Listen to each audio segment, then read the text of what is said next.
शहरात शिवसेना शिंदे गट आणि भाजप यांच्यात विविध मुद्द्यांवरील संघर्ष तीव्र होताना दिसत असून शिंदे गटाचे खासदार नरेश म्हस्के यांनी पालिका निवडणुकीच्या पार्श्वभूमीवर महत्त्वाचा नारा दिलाय। त्यांनी आनंद आश्रमात शिवसेना पदाधिकाऱ्यांची बैठक घेत महायुतीच्या विजयासाठी एकदिलानं काम करण्याचा आणि ठाणे महापालिकेत 100 पेक्षा अधिक नगरसेवक निवडून आणण्याचा निर्धार व्यक्त केलाय।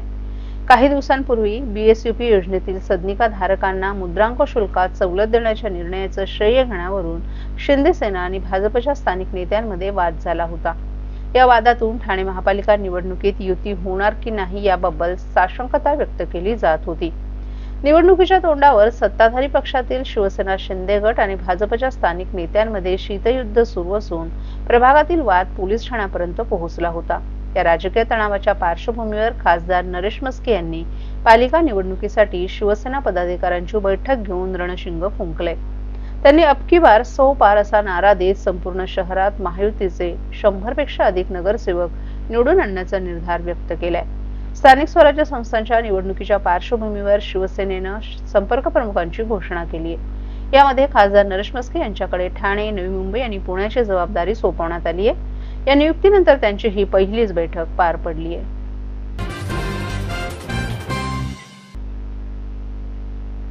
ठाणे महापालिकेत वाढती अनियमितता, अधिकारी कर्मचाऱ्यांची अनुपस्थिती, नागरिकांकडे दुर्लक्ष आणि माहितीचा अधिकार कायद्याचं उल्लंघन या तक्रारींमुळे नागरिक त्रस्त झाले होते।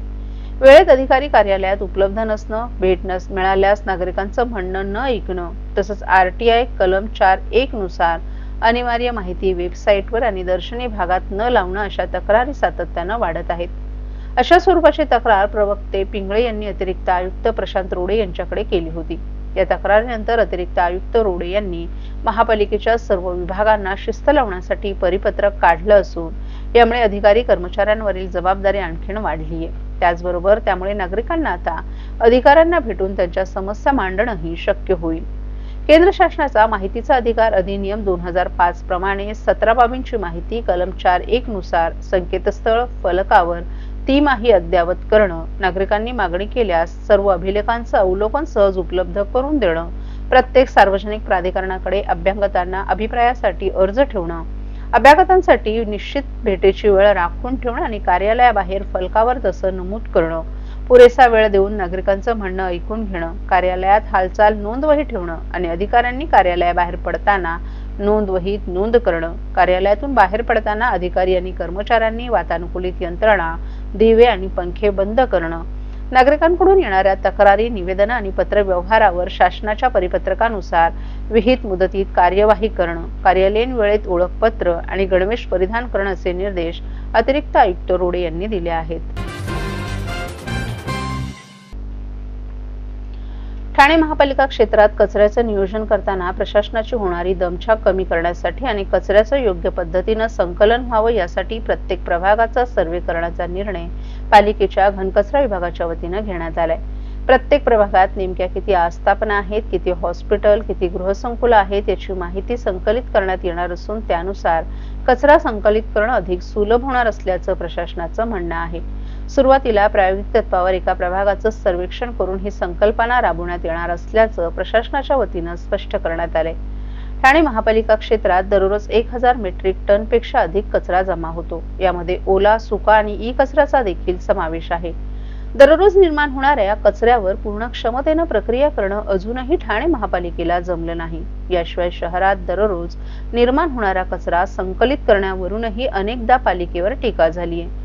त्यामुळे ही प्रक्रिया अधिक सुलभ व्हावी यासाठी प्रत्येक प्रभागाचं सर्वेक्षण करण्याचा निर्णय घेण्यात आलाय। सध्या ठाण्यात विविध ठिकाणी जाऊन घंटागाड्यांच्या माध्यमातून शहरातील कचरा संकलित केला जातो। मात्र एका प्रभागात नेमकी किती गृहसंकुलं आहेत, किती हॉस्पिटल, किती आस्थापना आहेत याची इत्थंभूत माहिती प्रशासनाकडे नसल्यामुळे या कचऱ्याचं संकलन करताना सर्वच कचरा गोळा केला जातो हे निश्चितपणे सांगता येत नाही। संकलित न केलेला कचरा या आस्थापनांकडून किंवा इतरांकडून अन्य ठिकाणी टाकला जातो। यासाठी हे सर्वेक्षण अत्यंत महत्त्वाचं असल्याचं प्रशासनाचं म्हणणं आहे।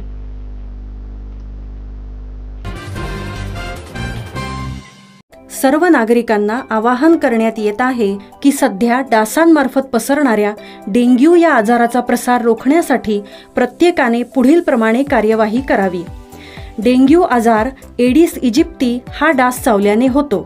या डासांची पैदास साचलेल्या किंवा साचवलेल्या स्वच्छ पाण्यामध्ये होते. 8 दिवसांपेक्षा जास्त दिवस पाणी उघडे व साचून राहिल्यास त्यात डास अंडी घालतात. अंड्यांच्या अळ्या तयार होऊन पुढे डास तयार होतात. यासाठी आपल्या घरातील पाणी साठे, उदाहरणार्थ बॅरल्स, पिंपे, टाक्या, हौद, रांजणे इत्यादी दर आठवड्याला रिकामे करून घासून पुसून कोरडे करून पुन्हा भरावे. 1 दिवस कोरडा दिवस म्हणून पाळावा. पाणी साठ्यांना घट्ट झाकणे बसवावीत किंवा जुनी साडी, चादर, धोतर यांनी बांधून झाकून ठेवावीत, म्हणजे डास त्यात जाऊन अंडी घालणार नाहीत. घराच्या गच्चीवर, आजूबाजूला, अंगणात कोठेही पाणी साचू देऊ नये. भंगार सामान उघड्यावर टाकू नये. उदाहरणार्थ टायर्स, प्लास्टिक सामान, कुंड्या, टाकाऊ वस्तू इत्यादी. अशा सामानात पावसाचे पाणी साठून त्यात डेंग्यूच्या डासांची पैदास होते. घरातील कूलर्स, फ्रीजच्या पाठीमागील ट्रे हे देखील वेळोवेळी कोरडे करावेत. लक्षात ठेवा, नुसत्या फवारणीने डास घनता कमी होत नाही, तर त्यासाठी डास पैदास ठिकाणे नष्ट करणे ही आपल्या सर्वांची जबाबदारी आहे. कोणताही ताप अंगावर न काढता जवळच्या शासकीय रुग्णालयात मोफत औषधोपचार घ्या. अशा प्रकारे नागरिकांनी सहकार्य केल्यास डेंग्यूचा प्रसार रोखणे सहज शक्य आहे.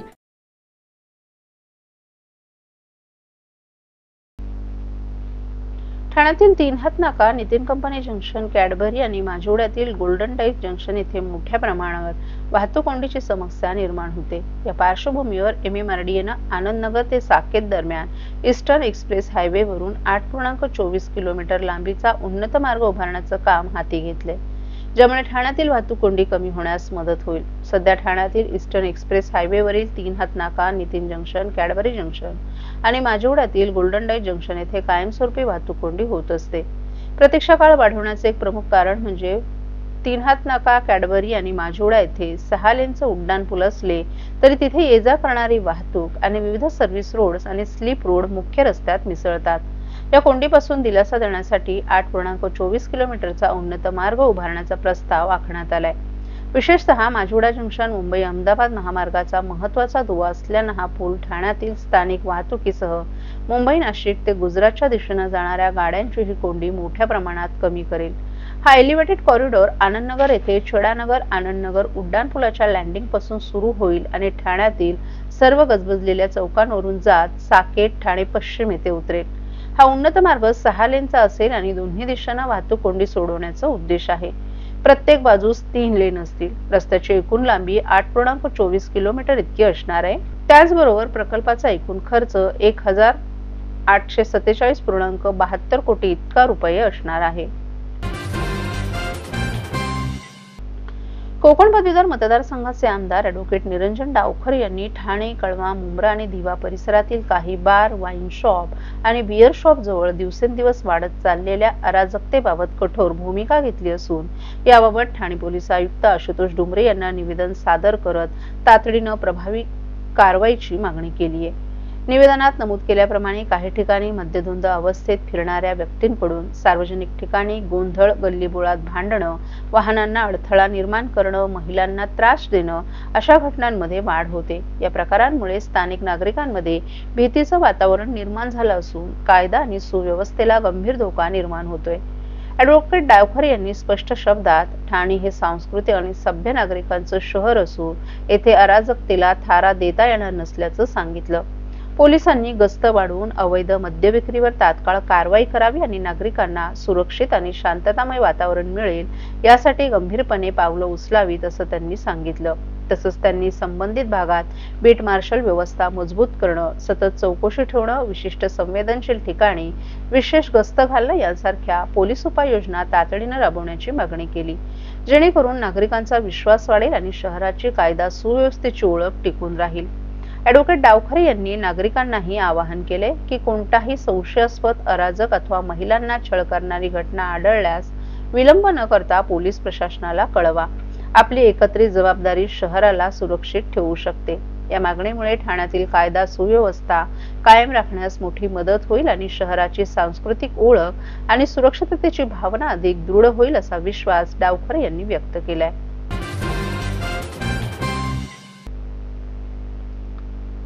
उपमुख्यमंत्री एकनाथ शिंदे यांच्या संकल्पनेतून राज्यात विविध ठिकाणी डीप क्लीन ड्राईव्हच्या माध्यमातून शहरातील सर्वच अधिकारी वर्गाला आणि नागरिकांना एकत्रित करत शहर स्वच्छतेची मोहीम हाती घेण्यात आली होती। त्यानंतर पुन्हा एकनाथ शिंदे यांच्या मतदारसंघातील किसननगर नंबर 2 प्रभाग क्रमांक 18D बृहन्मुंबई महानगरपालिकेच्या अंतर्गत येणाऱ्या पाईपलाईन इथे शिवसेना सचिव राम रेपाळे यांच्या माध्यमातून डीप क्लीन ड्राईव्ह मोहिमेचं आयोजन करण्यात आलं होतं।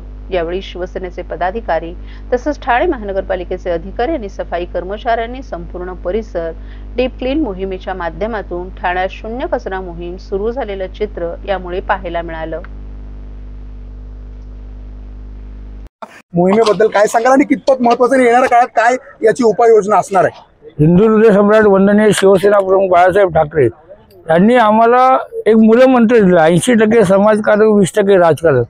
आणि गुरुवारी या धर्मवीर आनंदगे साहेबांच्या तालमीत तयार झालेले आम्ही सारे शिवसैनिक आहोत आणि शिवसेना नेहमीच रस्त्यावर उतरलेली असते। आमची बांधिलकी ही जनतेशी असते, त्याच्यामुळे आपण जनतेसाठी सातत्याने काहीतरी करतच राहायला पाहिजे, हे आपलं कर्तव्य आहे। ह्या भावनेतून महाराष्ट्र राज्याचे यशस्वी मुख्यमंत्री विद्यमान उपमुख्यमंत्री एकनाथ शिंदे साहेब यांच्या नेतृत्वाखाली पहिल्यांदा डीप क्लीन ह्या महाराष्ट्रात मुंबईमध्ये करण्यात आलं। त्यावेळेस लोकांनी त्यांची थट्टा केली, हे मुख्यमंत्र्याचं काम नाही, परंतु आमची बांधिलकी जनतेशी आहे। मुंबईकरांना स्वच्छ हवा प्रदूषण मुक्त मुंबई करण्यासाठी त्यांनी पहिलं पाऊल उचललं। मग ठाणेकर कसे मागे राहतील? मग ठाणेकरांनी त्यांच्या हाकेला ओढ दिली आणि संपूर्ण शिवसैनिक आणि महानगरपालिकेची यंत्रणा कामाला लागली आणि हा म्हणता प्रत्येक आठवड्याला महापालिका कर्मचारी त्यांचे सर्व अधिकारी सुट्टी असून सुद्धा ते त्या दिवशी आपल्या कर्तव्य भावनेतून हे ठाणे शहर स्वच्छ करण्यासाठी प्रामाणिक प्रयत्न करत असतात।